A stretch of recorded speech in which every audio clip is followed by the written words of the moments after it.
and welcome into this edition of the Earl Hall Show. Today on the show, I'm joined by Sharon Matthews Fortune, a powerhouse therapist, author, and speaker with over 20 years of experience helping people heal, grow, and thrive. Get ready for insight, inspiration, and real talk that can change your life.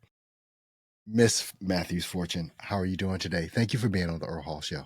Well, thank you for having me. I'm having a marvelous day. I've been just anticipating the day that we were going to sit down and have this conversation. And I must say, I haven't been interviewed by many males. So this is going to be interesting. Yeah, I mean the book, The Truth About the Lies. Yes, I am male, and I'm glad that I'm able to do this interview and dispel all these rumors of lying and cheating men that are out, that are out here. This book tries to definitely call us out, but I think more so it tries to educate Yeah. women from a certain perspective. So I know this is going to be an interesting conversation, but what is the genesis of this whole project? The truth about the lies, what women tell themselves that keep them stuck with cheating men. And there's not that many of us out there anyway. But what is the genesis of this whole thing? Well, as you said, I'm a therapist, and this book actually, Earl, the book really wrote itself because it grew from the work that I do with the women in my practice. I noticed that, well, the pandemic kind of started something because people had to come inside, and all of the little secrets that people were hiding and the maneuvering that they were doing got blown up because everybody had to go inside. There was a influx of women clients that I had during that time who were coming in because they were finding out that they were being betrayed. And what I noticed in working with them was a pattern of thinking, a pattern of self-deception, really. We were talking about what he was doing and what she was finding out about him, but we weren't doing any talking about what she was telling herself and what she didn't realize about herself. And I didn't see any books out there written, along those lines. So I thought, well, I think I need to write this book because it's going to have a further reach than I can have in my therapy sessions. And I needed women to know, to have a tool that would help them to develop a level of self awareness to how we deceive ourselves and the role that that plays in any type of betrayal, not just being cheated on, but any type of betrayal. So that's the genesis of the book. Yeah. It's funny that it seems, with all of the issues between men and women and the differences between men and women and talking about cheating, it seems like to me, men are able to get away Hmm. with so much because the women will allow us to get away with it, Yeah. even when they know the truth. That is so true. Definitely. And that's one of the real reasons. I mean, that's like primary why I Mhm. wrote the book because we do a lot of covering, women, and not all women, I don't want to generalize, but traditionally women are caretakers, nurturers, and kind of set the tone for the level of commitment in the relationship. We have more of a vision of the relationship than men typically do. So we meet and then we develop our vision and we try to fit him into the vision. So a lot of covering the truth goes on with women. We will rationalize, minimize, generalize, and not deal with the truth. And that gives the man a pass to continue to do what he's doing. Yeah. Well, that's definitely true. I mean, I'll be 56 years old this year, but I remember in my late teens, early 20s, Hmm. exactly how I was. Young Uh-huh. guy in the military, United States Air Force, overseas, just feeling like I had my pick of the litter.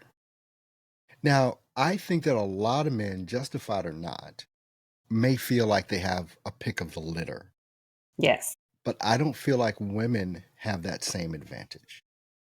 Well, she better not, because she'll be looked at through a different lens than Definitely. what he would be looked at through, Yeah. So, and that's one of the justifications that we'll use. I write about that in my book. I have a a chapter that's called One of the Lies that Women Tell Themselves is all men are cheaters. And therefore, why leave my cheater? Because all men are cheaters and I'm just going to go out there and find another cheater. So let me stay with the devil I know instead of, dealing with the fact that all men don't cheat, but the one that you're with may be cheating. So Hmm. yeah, we can't do the same thing because we will be judged, and the standards are very different for women. So we typically will stay and endure. I find it very different when men come in who have been cheated on by a woman. Mm, They're not mm-mm, as mm-mm, eager to mm-mm, fix things. Yeah. mm-mm. It's very different.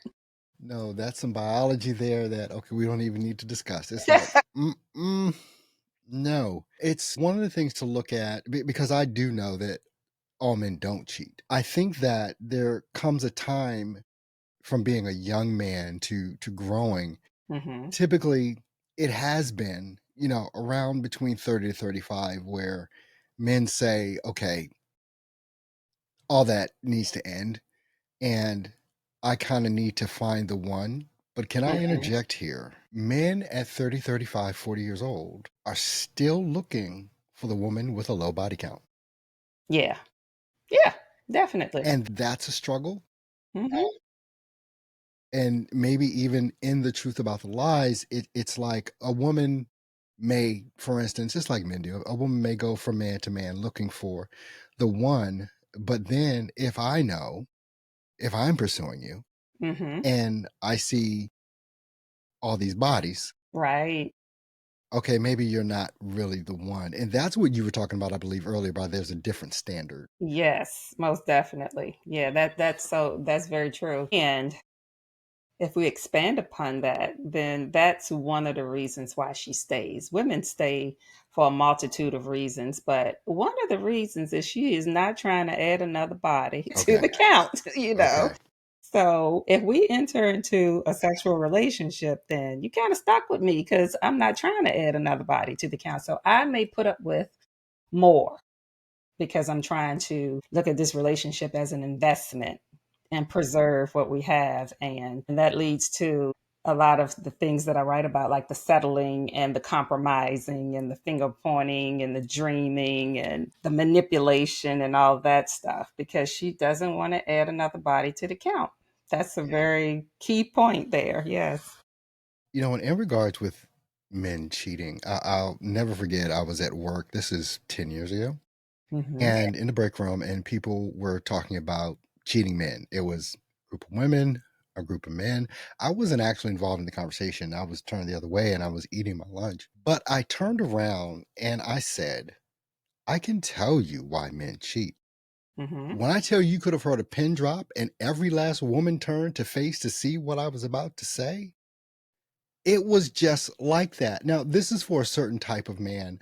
I'm not talking about the ones that are just out there to be out there and, Yeah. trying to get as much as they can get. Yeah. But I was looking at it from a perspective of someone maybe that's in a marriage, committed relationship or Hmm. whatever. And I said, if a man like this cheats, it's because that other woman makes him feel more masculine and Uh-huh. like a real man than the one he is with does. Because men are extremely emotional, even though people try and act like we're not. Yeah. And we take things to heart. And if you hit our ego hard enough, that'll be a reason. And Yeah. any woman can step in and Hmm. take at that point. So it's one of those things in a movie that I saw, I forget the name of the movie, but this goes into play too, women against women.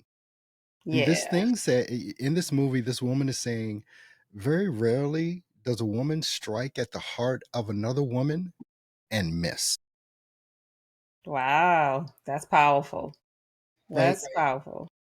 And this is an old movie too. It was a period piece, back from the Uh-huh. 1600s or something. So, the powdered wigs and all that kind of stuff that the women would Uh-huh. wear. But how are women with women maybe highlighted in some of the things that you teach and some of the things that you write about as far as hurting themselves with one another?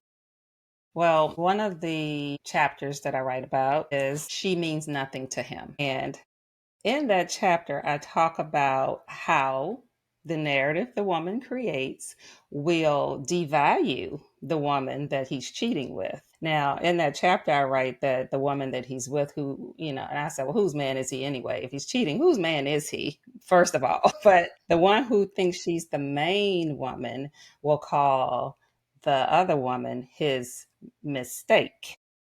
The Such woman it. who's being cheated on, the one who he's cheating with, will call the main woman his misery because he's miserable with her. And that's why he's with me. And then the one who he's staying with, she'll say, well, he just made a mistake and he's with her. And, that she's the mistake. And so that's the pitting against, they will compete, from that stance, they will compete with each other, whether it be directly or indirectly. They will then start a competition. Okay, you started spilling some tea about this whole thing with women in competition over a man. Uh-huh. First of all, that does not generally happen with men because Right. we don't want the competition. We want none of the smoke, and Yeah. it makes us feel less than. Yeah. I'm thinking about the movie She's Gotta Have It, way back from the 80s, right? And those three gentlemen, that's not the norm Yes. for men. But what you were explaining about women and the competition and the justification, how does this happen? I don't, maybe as a man, I don't get it. Yeah. Well, it's the narratives, definitely. It happens because of the narrative. Instead of just dealing with the fact that he is cheating. He is a cheater. This doesn't fit into my value system. This is not what I had envisioned for a relationship that I'm in. So therefore, let me do something about that. She will then try to protect her investment. Hmm. You know, I said in the book that women, we typically start with the end in mind. When we meet you, Hmm. we can envision you being that lifelong partner. We've already went through the script. Right, right, right. We start with the end in mind. So it's easy to get into that competition. We become territorial and we have, staked our claim. And as we said, we are not trying to add another body count. We're going to make this work. So that's how that competition can ensue. A lot of this sounds like it seems to me like just a willingness to capitulate to the scenarios that are placed before you and not have any self-direction on I'm not doing this. Yeah, exactly. That's the goal of the book, though, because the book kind of reads like it's a self help book, but it reads like a novel because I talk about how women morph into character images of themselves. Now, in the work that Mhm. I do in my private practice with these women, when they come in my door, that's not who she is. She brings the character image of herself, who's putting up with this, who's created a narrative that keeps her stuck in this relationship that she never intended to create. And through working with her, I help her to realize her narratives. I help her to realize what her values, her needs, and her boundaries are, and reconnect her to herself, the self that she left behind to go into this story as a character and play in this role. And when we do that work, Earl, it is beautiful. When she gets to that place where she realizes I have abandoned all aspects of myself to stay in this story, in this Mhm. relationship. And there's a better way to do this. And the book is not written to make women leave the relationship, it's written to make them reconnect with themselves so that they can make decisions from a place of feeling whole and complete, not fragmented and, broken down because of the Definitely. betrayal. Well, when you look at, I mean, this whole thesis that we're on and Mm-hmm. discussion that we're in right now, and you look at the woman that is the woman he's cheating with, Mm-hmm. and then if that man leaves who he's with, which doesn't often happen, to be with that woman that he's been cheating with, that dynamic moving forward is already, in my estimation, due. Yes, it definitely is. And I do write about that aspect of it because I say, the story that the woman who is the main woman will say is she's trying to protect, she doesn't want him to leave her. But I said, well, what if you do let him go? What if you do let him have this other woman that he's cheating with? Now, what is she gaining? Is she gaining a faithful man?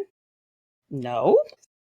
She's gaining a headache because she's going to be very paranoid. She's going to have to go into double duty, over duty to now try to prevent him from doing the same thing to her She's that gonna be he was looking at doing. all the signs that were there when he was doing it with her and cheating on the other one, and now she's Exactly. seeing those same patterns, and now she's, Huh? paranoid. I was gonna say Exactly. paranoid, but justifiably so. Feeling a loss of control, and trying to control something that she can't control, which is his appetite for what he does. Yeah. So it doesn't work. It doesn't work. I've seen it happen all too often. He leaves. He goes with the woman that he was cheating with, and the cycle repeats. It's just kind of recycling the same dynamics over and over and over. We can't leave here without discussing the fact, and this Uh-huh. is a fact, that a wedding ring on a man's finger is a draw to so many women. Yes, that's true. That's true. Yeah, that does happen. And I look at it also from the side that, it's a double-sided coin is not a deterrent. And it should be a deterrent because he can spin a narrative with that ring on his finger that will pull a woman in. And you are already starting at that point to abandon the value system that you say you operate from. If you believe in, fidelity in a relationship, then you can't start with being with a cheater. I say somebody else's man, husband, boyfriend cannot be your blessing. He just can't be. And women are praying for the man to leave the wife and to come to them, and Yes. it's. I mean, it gets really messy. But Yeah. I know that through this book that you've written, The Truth About the Lies, it is going to bring some clarity to a lot of women, because a lot of women are in these scenarios if they so choose to be, right? Yes. And just to understand and know that there's a way out. Last question: why are women, and I'm generalizing here, obviously, Uh-huh. so afraid to be alone? Because we were not conditioned to be single. And if you think about it, if we go all the way back to childhood, the little girl, one of the first toys she gets is a doll baby, right? Okay. What do you get? A truck, A truck, a motorcycle, a something, a motorcycle. car. Yeah. Exactly. We get a doll, and along with that doll, in the little girl's mind, there's then a boy, a man, or whatever. That's a family attached to that. So she starts acting like a mother. Mm. And the conditioning, we just have not been conditioned to be single. Single is looked at as a curse. Something's wrong with you. And Especially as you get over 35. yes, You exactly. ain't married yet? Girl, what's wrong with you? And men Right. still at 35 are like, man, I ain't trying to get married. Uh-huh. He got time. I got Exactly. Yeah. time. That's the ultimate, that's another one of the goals that I want to come out of for any woman that reads the book. I want her to realize that. And when I say single, I mean the state of mind of being single, not necessarily the status of being single, but the state of mind of being single, complete, whole within yourself without having to add anything to you. Well, I you have to want be complete within yourself. No one else can complete you. It's exactly. impossible for someone else to complete you. Yes. You have to Yeah, come complete. exactly. Well, Miss Fortune, I definitely appreciate you being on the Earl Hall Show today. I've loved this conversation. I was anxious to have this conversation today. I'm like, okay, this is going to be good with this interview today. I'm going to put the link to your book in the show notes so people will be able to click that and go and Okay. grab this book. Women can use it. Men can probably use it if they use it in the right way and Yes. not as a manipulation tool. Yeah. With that, but Miss Fortune, how would you like people to stay in contact with you? Well, my website, SharonMFortune.com is the best way. There's a contact me link on the website. I have social media as well. You can always find me on Instagram. I just started a YouTube channel. I'm still Love it. developing the YouTube channel, and I'm on Facebook. So any of those modes would be fine. Okay. Well, Miss Fortune, thank you so much for being here with us today on the Earl Hall Show. This has been my pleasure, most definitely. Thank And you. You're more than welcome. To you, the viewers, the listening audience, thank you so much for tuning in. And make sure you click the links in the description. Grab that book, The Truth About the Lies, from Sharon Matthews Fortune. And we'll see you on the next episode. Take care.